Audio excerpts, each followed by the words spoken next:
What is good, ladies and gentlemen? Welcome back to the channel once again, and welcome to this quick preview of the M4A3 E8 Sherman Fury. It is back on sale, ladies and gentlemen, for the second time ever, I do believe. It was sold for the first time when Fury dropped in the cinema, and I believe that was the last time that it was sold. I think this is the second time that it's been sold. Pretty sure that it is, but if I'm wrong, feel free to correct me in the comments section below. But yeah, guys, the Fury, it's great. It's cool, man. It's exactly, if you have the Tech Tree EZ8, this tank is exactly the same as the EZ8. Literally, guys, there's only, I was going to do like a comprehensive review of the differences, but let me just break it down for you really simply, okay? There is two differences between this tank. In fact, three differences between this tank and the Tech Tree EZ8. One of them is the terrain resistance. The EZ8 Tech Tree variant gets better terrain resistances, so the Fury technically should be not as good as accelerating as the EZ8 just because of the terrain resistances, but the Fury does have the same engine power, the same power to weight ratio, and the same top speed and reverse speed, so it should still be comparable. Like, it's not going to be that much of a noticeable difference. It has a faster track traverse speed than the EZ8 Sherman at 44 degrees a second, as opposed to the EZ8's 40 degrees a second of track traverse speed. So you will be able to circle enemy tanks more effectively in the Fury. But then again, with the terrain resistances piled on top of that, maybe the track resistance, or sorry, the track traverse speed could be comparable.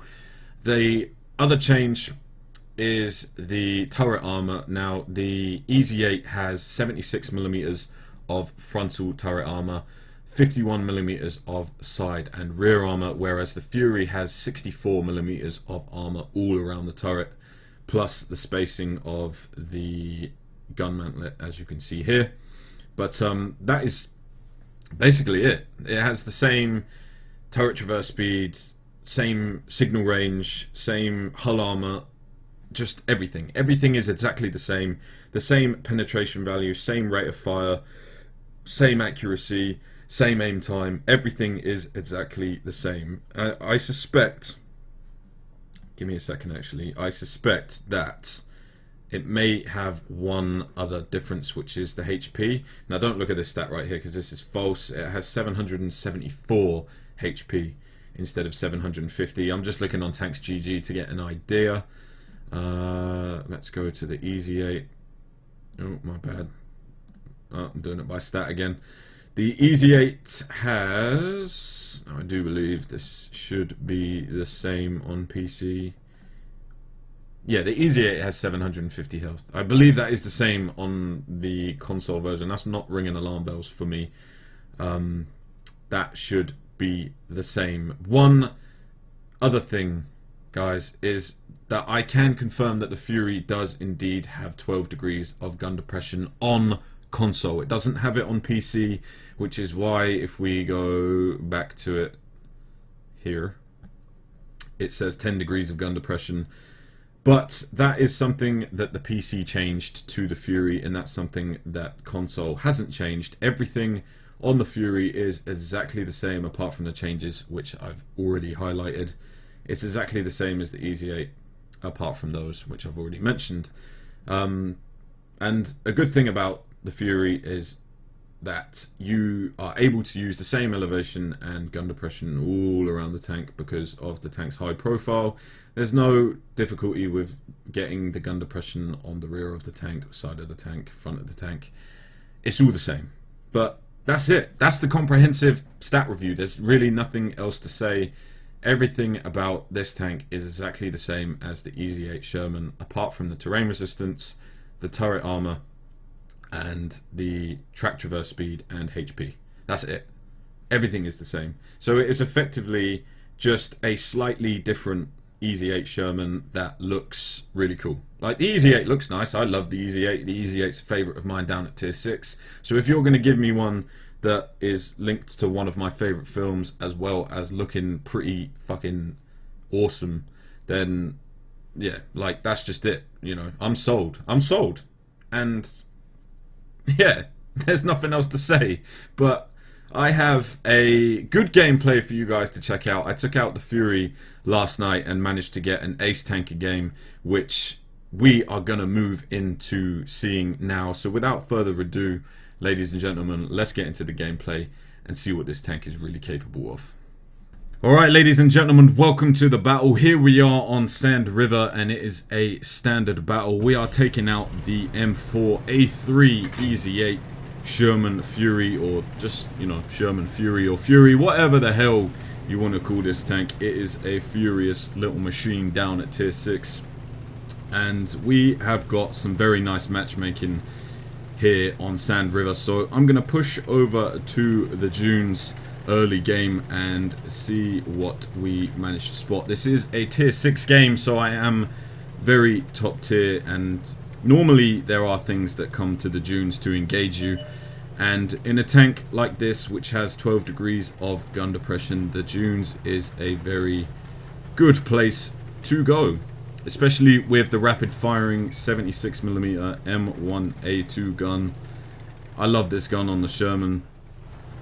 I think I meant to say I love this gun on the Easy 8 and the Sherman Jumbo, not just the Sherman, because the Sherman doesn't have this gun. The normal M4 has the M1A1. Put a nice shot into the Panzer 38 NA, and I didn't think that that bump would disturb me there, but it did. Now I'm backing up because the VK3001P is pushing up, and as you can see, that guy managed to get blasted in his, I think that looked like an E2, an M4A3 that looked like a jumbo that was rolling by with the 105. But we are going to try and engage the 3001P. One of the good things about this gun is its rapid rate of fire, like I mentioned, hence why I was just shooting at, okay, that's an Easy 8 using the derp gun, but you've got lots of ammo in this tank, and you can just blitz through destructible buildings with your rate of fire to try and engage targets that are hiding behind them. Of course, if you don't mind burning the ammo to do so. Now, a snakebite gets spotted, but he is one of the most difficult tanks to hit on this game because of his ridiculous speed.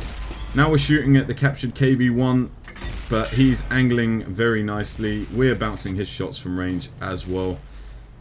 We do have similar reload speeds, me and that chap, so it's probably, he's not going to see me right now. The Hellcat is spotted. I'm trying to get shots at him across the way. Managed to hit him with a critical even though we can't see him anymore. We still know he's there.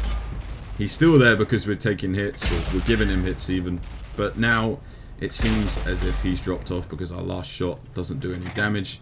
Although it didn't look like they were hitting the ground, so maybe they were hitting him but not doing any damage. But I wouldn't suspect that to be happening when you're firing at a Hellcat and it's literally a piece of glass, ladies and gentlemen. My English is always very good, by the way. Natural born fluent English speaker, but you know, put a microphone in front of me and I can't speak anymore. It's good times, especially when you enjoy doing YouTube, right? It's just one of the perks. Now the KV-1 is pushing over the hill, trying to get a shot into his lower plate on the move. Now, I'm closing the distance here because I know that I can traverse better than he can, and I think that's why he stops in the end. We've got some nice juicy shots into his side. Our reloads are very similar. We light him up again and get around him. That one unfortunately bounces, and the fire doesn't finish him off. The snakebite pops over and finishes him. A VK3001H pushes over, and our reload and mobility are more than good enough to swiftly take that guy out. We're now up to 20 hits and 10 critical hits as well as 1 kill. The good old fire managed to get us some nice tasty damage done early game.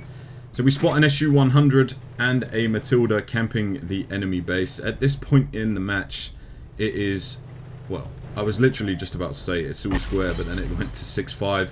Unfortunately bounced the side of the Matilda somehow, and we're going to poke up using our 12 degrees of gun depression, Shoot at him again. That one unfortunately misses. And that one deviated, but one of our teammates took him out anyway. Now, even though the gun may be quite inaccurate at 0.4 accuracy, the reload really does make up for it. This T1 Heavy was very well angled. I thought I would track him and keep him spotted for our team, and just as I say that, he takes some damage while he's tracked. I get a nice shot into him, damage his tracks again, but now he's in a position where I can't engage him. The SU-100 is defending the base well, currently dug in. We don't have anyone, you'll notice at this point as well, we don't have anybody defending our south of our base. We only have the tank destroyer in our cap circle. So if he goes down, we could be liable to being flanked and potentially capped out. I've got some shots on the Fury here, who's riding the ridge in the middle.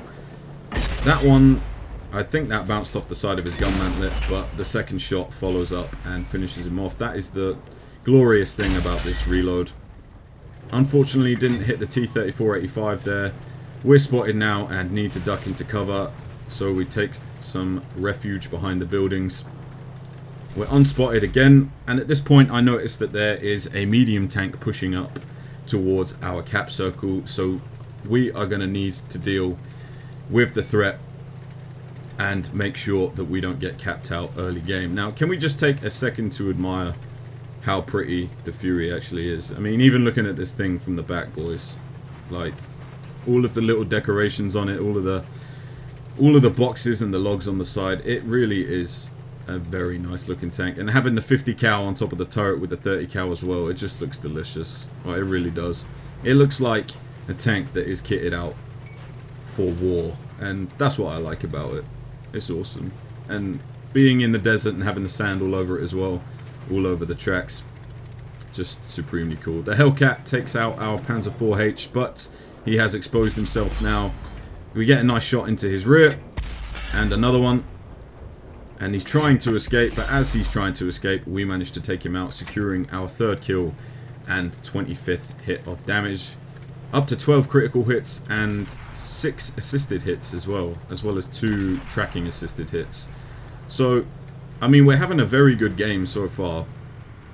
The enemy is in the lead by 1 tank, and realizing that that snakebite's probably just going to YOLO around the corner to take these tanks out, I'm going to go with him, although I'm hesitant because I'm not sure where the other enemy heavy tank is. At this point, I didn't realize it was the T1 Heavy who was camping base.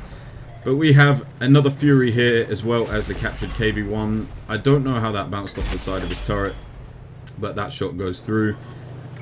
We've got some premium loaded here because the front of the KV-1's turret is quite tough, and we're having to try and conserve our health against something that reloads slightly faster than us. And I'm trying to snap the shot while backing up and being on the move so that this guy doesn't inflict too much damage on us. That one bounces, as you can see. We push up and manage to take him out with the snakebite as well. Swapping back to our regular AP ammunition. So now it is 3 versus 3, 29 hits of damage and 4 kills. We know that the SU-100 is still at the back of the enemy base, as well as the T1 Heavy. That is where they were last spotted, and the T-34-85 should be over there as well. So I'm pushing over on this location right now, suspecting that some of the enemies may have pushed up to the dunes, and I would rather not run into them there. I would rather bait them to come towards our base, and then I can know that they're going to be in our cap circle and approach that situation if that's what if that's what occurs. It's much easier to let them come to you and go to the cap circle and then reveal their position, and then you can obviously strategize where you are going to approach them from. Now, I have a premium loaded here because I suspected that we'd run into the T1 Heavy, and of course that shot bounces, but the next one goes through. The AP rounds probably wouldn't have too much trouble with a T1 Heavy, but given he was on a hill and my AP bounced off his tank when he was on an incline earlier, and being that this tank has 0.4 accuracy, it's not the best. So at this point I want to make sure that our team secures the win. I've had a great game. We're up to 30 hits and 5 kills, and I don't want us to lose by me bouncing a shot and then getting wiped out by potentially the SU-100, which has the 122mm gun available, and being that I'm only on 358 health right now, that guy could one-shot me and it could all be over. The other enemy, or sorry, the other tanks on my team, the Snakebite was a one-hit, and the Easy 8 only had the dirt gun. So okay, he has good mobility, but not that much potential to put too much damage out unless he's rocking heat rounds, of course. But the HE, I mean, the HE is good. It's just unreliable. I mean, in my opinion, it's unreliable. But now I'm certain that the enemy are going to be moving towards our base. And just as I'm thinking that, the cap circle does indeed get lit up. So it must be the SU-100 in the cap, because we have the T-34-85 here. I don't need the premium rounds, but again, at this point, I want to make sure that these are penetrating. These are doing what I want them to do, and I'm gonna secure the win for our team. He doesn't manage to aim at us. That is my kill for the Top Gun. Top Gun is secured. 36 hits of damage with 16 critical hits, ladies and gentlemen. Just an absolutely crazy game so far. But are we going to be able to finish off the SU-100? I suspect he's gonna know which way I'm coming from. I was thinking of going all the way around, but at the same time I thought we're not going to have, or I'm potentially not going to have enough time. Even though the Easy 8 is very mobile, I don't want to get caught climbing a hill when I could just approach the flag from this situation, use this dune in front of me to have a bit of gun depression and a bit of cover. And as we poke around the corner, we spot the SU-100, snap a shot into him, and now his attention is focused on me. That is also secured our Defender medal, I do believe. I think I picked up the Defender medal in this game. But now the Snakebite has his attention, so he has two targets to focus on. As he's focusing on the Snakebite, I tried to get a tracking shot into him. He turns again to try and shoot me, but he doesn't pull the trigger right away. Now he's focusing on the Snakebite again, and as he does that, I managed to track him. Are we going to get the 7th kill? Yes, indeed, ladies and gentlemen. 7 kills, 39 hits of damage, 18 critical hits, 6 assisted hits, and 2 tracking hits.